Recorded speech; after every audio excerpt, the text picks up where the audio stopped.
সুখবর দিলেন বলিউড অভিনেত্রী পরিণীতি চোপড়া। পুত্র সন্তানের মা হয়েছেন তিনি। রোববার 19 অক্টোবর সকালে স্ত্রী পরিণীতিকে নিয়ে হাসপাতালে রওনা দিয়েছিলেন স্বামী রাঘব চাড্ডা। পরে দুজনেই পুত্র সন্তান আগমনের কথা জানান।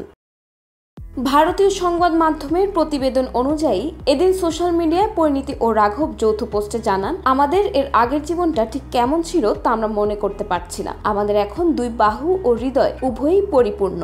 আগে আমরা একে অপরের জন্য ছিলাম, এখন আমাদের কাছে সবই আছে। এদিকে এই দম্পতির সন্তান আগমনের পোস্টে শুভকামনা ও শুভেচ্ছা জানাচ্ছেন ভক্ত শুভাকাঙ্ক্ষীরা। একই সঙ্গে শুভেচ্ছা জানিয়েছেন ইন্ডাস্ট্রির সহকর্মী অভিনেত্রী অনন্য পাণ্ডে, কৃতি সেনন, মনীষ মালহোত্রা সহ একাধিক তারকারা। এর আগে গত আগস্টেই ইনস্টাগ্রাম হ্যান্ডেলে একটি ভ্যানিলা কেক পোস্ট করে সুখবর জানিয়েছিলেন অভিনেত্রী পরিণীতি। তখন কেকের লেখা ছিল 1+1=3। সঙ্গে ক্যাপশন লিখেছিলেন, আসছে আমাদের ছোট্ট পৃথিবী। আমরা কতটা ধন্য তা ভাষায় প্রকাশ করার মতো নয়। প্রসঙ্গত, পরিণীতি চোপড়া ও রাঘব 2023 সালের মে মাসে দিল্লির কপুরথলা হাউসে আনুষ্ঠানিকভাবে আংটি বদল করেন। 4 মাস পর একই বছরের সেপ্টেম্বরে রাজস্থানের উদয়পুরের লীলা প্যালেসে আড়ম্বরপূর্ণ বিয়ের আসরে বসেন তারা।